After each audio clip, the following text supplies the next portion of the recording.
Good morning students. आज हिंदी में पढ़ते पाठ 10 मेरा कसूर क्या है। इस पाठ में किसके बारे में बताया गया है पढ़ लेते हैं। पहले प्रस्तुत कथा द्वारा लेखक ने बाघों के स्वभाव, रूप, रंग, आदतों आदि का परिचय तो दिया ही है, यह भी बताया है कि उसे आदमखोर बनाने वाला मनुष्य ही है।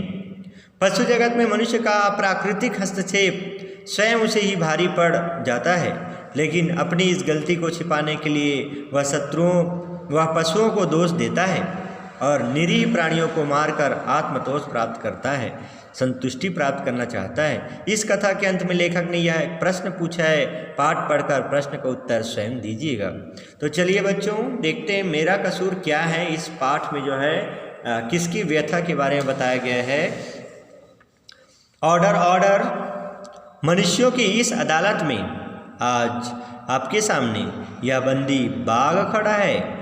मनुष्य की अदालत में कौन खड़ा है? बाघ खड़ा है। इसे रहने के लिए दुधवा राष्ट्रीय उद्यान दिया गया था, जो भारत नेपाल सीमा से सटे लखीमपुर खीरी जनपद उत्तर प्रदेश में स्थित है। 2 मार्च 1978 का दिन एक बैलगाड़ी चालक कट बागटिया पुल से गुजर रहा था। अपने साथी बैलों के लिए वह जंगल की हरी घास लेने रुक गया।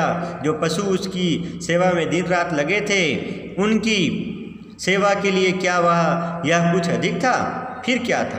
पास ही सुस्ता रहे इस बाघ को गाड़ीवान की यह हिमाकत पसंद नहीं आई। हिमाकत मीन्स मूर्खता। गाड़ीवान की यह मूर्खता पसंद नहीं आई। बिना चेतावनी दिए उसने गाड़ीवान को एक बार देखा और दूसरे ही क्षण गाड़ीवान की चीख से जंगल गूंज उठा। यह इस बाघ का पहला कसूर था। इस कसूर को माफ कर भी दिया जाता यदि एक के बाद एक इसने 3 अन्य आदमियों को मार न दिया होता। एक बाघ की इतनी हिम्मत कि यह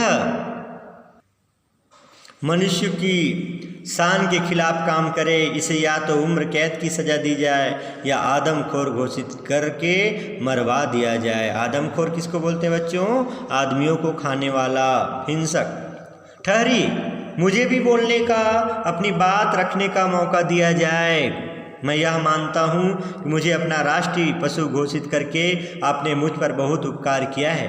अपने कंक्रीट के साम्राज्य में कुछ राष्ट्रीय उद्यान और अभ्यारण्य बनाकर हमें रहने की जगह दी है, और यदा कदा जब कभी भी जीपों और हाथियों पर पर्यटक के रूप में आकर हमें इस बात का भी एहसास करा दिया जाता है कि आप बुद्धिमान मनुष्य हैं और हम आपकी दया पर जीवित रहने वाले वन्य पशु।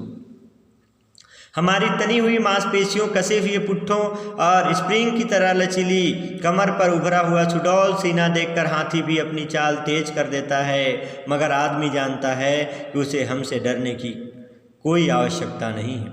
आदमी हमारा प्राकृतिक आहार भी नहीं है, फिर भला हम उसे क्यों मारेंगे?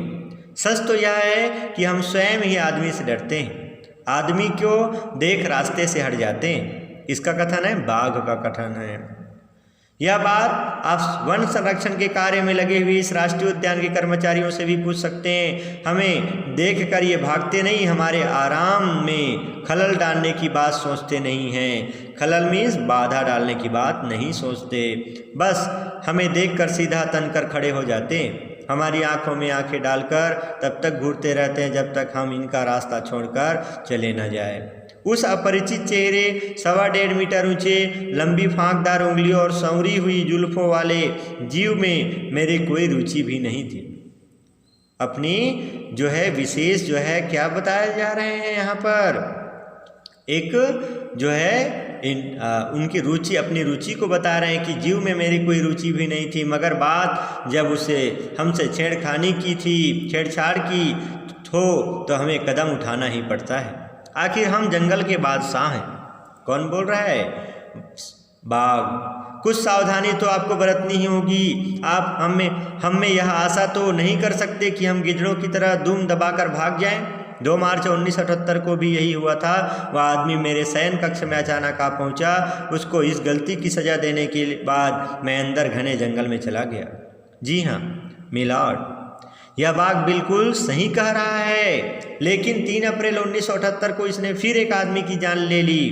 जांच करने पर पता चला कि वह आदमी भी हरी घास के लालच में राष्ट्रीय उद्यान में घुस गया था। उसके संबंधियों को आज तक उसकी मौत का पता नहीं चला है। दुर्घटना स्थल की जांच करने पर इसी बाघ के पंजों के निशान हमें मिले हैं। जिस प्रकार दो आदमियों की उंगलियों के निशान एक जैसे नहीं हो सकते, उसी प्रकार दो बाघों के पंजों के निशान भी नहीं मिलते। इसके पंजों की जांच करने पर हमने इसकी कद काठी और उम्र का अनुमान लगा लिया। वैसे भी हम जानते हैं कि जंगल में एक ही राजा होता है, दो नहीं। कोई भी बाघ अपने क्षेत्र में किसी दूसरे बाघ को सहन नहीं कर सकता। यदि कोई दूसरा बाघ उसके क्षेत्र में प्रवेश करता तो दोनों के बीच में मल्ल युद्ध होना निश्चित था। जंगल का कानून यही है। महान अनुभव, आप बिल्कुल सही कह रहे हैं। वह मैं ही था। मैंने ही उस घुसपैठियों को मारा था। 3 अप्रैल के दिन मैं खा पी कर वहीं घास में सुस्ता रहा था कि वह चोरी छिपे घास काटने वहां पहुंचा और जंगल के राजा की आंखों के सामने चोरी। भला मैं चुपचाप यह कैसे देखता? वन रक्षकों का तो पता नहीं, लेकिन अपने क्षेत्र की रक्षा हम किसी तनख्वाह के लालच में थोड़े ही न करते हैं। मैं मानता हूँ कि मैंने इन दोनों को ही नहीं, 6 अप्रैल को अन्य आदमियों को भी मौत के घाट उतार दिया, मार दिया। मैं अपने परिवार के साथ बैठा था। हमारा सावक बच्चा कुछ ही दूर पर खेल रहा था और उसी समय वह आदमी मेरे हंसते खेलते परिवार में बाधक बन गया। क्या अपने सावक की रक्षा करना मेरा कर्तव्य नहीं था? मुझे पकड़ने के लिए जोर शोर से तलाश शुरू कर दी गई और मेरे लिए जीवित चारा बांधा गया। मैंने आपकी इस भेंट को सहर्ष स्वीकार किया। 40 किलो का पाड़ा मीन्स भैंस का बच्चा खाने के बाद मैं निश्चिंत था। 3-4 दिनों तक जंगल में इधर उधर घूमता रहा। इस बीच कई बार वन रक्षकों ने मुझे देखा। कई बार मेरी उनकी आंखें चार हुई मिले, मगर वे अपना काम करते रहे और मैं अपना काम यानी पूरा आराम। वैसे भी हम पेट भरा होने पर भी शिकार नहीं करते। शिकार नहीं करते। पेट भरा होने पर शिकार नहीं करते। वन रक्षक मेरे लिए 3-4 दिनों के बाद चारा बांधते रहे। मैं भी चुपचाप बिना कोई नखरा किए उसे स्वीकार करता रहा। लेकिन फिर अचानक एक शाम थारू जनजाति के एक आदमी ने मेरे ताल में घुसने का दुस्साहस किया। उसके साथ भी मुझे वही करना पड़ा जो मैंने पहले 3 आदमियों के साथ किया। मैं समझ नहीं पा रहा था कि जब पहले आदमी को मारकर मैंने चेतावनी दे दी थी तो वे आदमी बार बार मेरे वन क्षेत्र में क्यों घुस रहे थे। आपने हमें अपने क्षेत्र में आने से प्रतिबंधित कर दिया था, पाबंदी रोक लगा दी थी। मैं तो आपके क्षेत्र में नहीं घुस रहा था ना। फिर बार बार क्यों मुझे उकसाया जा रहा था। उस आदिवासी के मारे जाने के बाद अन्य लोगों ने मेरी चेतावनी को गंभीरता से लिया। तब मैंने भी किसी आदमी को अपना शिकार नहीं बनाया।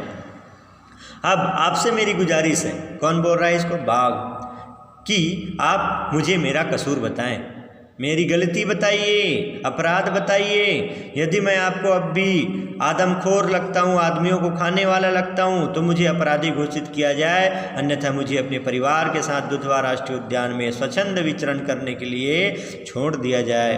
फैसला आपके हाथ में है। तो चलिए बच्चों, ये क्वेश्चन किया गया है, तो क्या करना चाहिए? दुधवा राष्ट्रीय उद्यान में स्वच्छंद रूप से विचरण करने के लिए छोड़ दिया जाना चाहिए। सही है, ठीक है। क्यों? क्योंकि यह जो है बाघ जो है अपना जो पक्ष में जो तर्क उनके अनुसार से जो इसका लेखक कौन है? दुधवा राष्ट्रीय उद्यान के प्रथम निर्देशक डॉक्टर राम लखन सिंह के लेख पर आधारित है ये। तो इस प्रकार से वन्य जीव पर हमें क्या करना चाहिए बच्चों? जो है उन्हें बेमतलब का नुकसान नहीं पहुंचाना चाहिए, डिस्टर्ब नहीं करना चाहिए। और वे तो हम ही लोग हैं जो जंगल पे क्या कर रहे हैं आज, जो अतिक्रमण करके जो है उनके घर को भी हम क्या कर रहे हैं, अपना घर बना रहे हैं। तो वे जाएंगे तो जाएंगे कहाँ? वन में भी हम अपना जो है हम ही जा कर के निवास कर रहे हैं। तो इस प्रकार से पशुओं के लिए भी होना चाहिए कि नहीं होना चाहिए? प्राकृतिक रूप से जो उनका जो निवास स्थान है जंगल है, वहाँ तो वो रहेंगे ही, और अपनी जो नेचुरल जो शक्ति है, सामर्थ्य है, उसके अनुसार से अपना रक्षा करने के लिए तो यदि वो अपनी रक्षा तो अपने स्वयं करेंगे ही ना। और उस चक्कर में उस रक्षा करते हुए यदि वे किसी दूसरे को नुकसान पहुंचाते हैं तो वे तो सब व्यक्ति करते हैं। और सभी जीव करते हैं अपना रक्षा। इस प्रकार से हमें जो है जीवों पर दया करना चाहिए।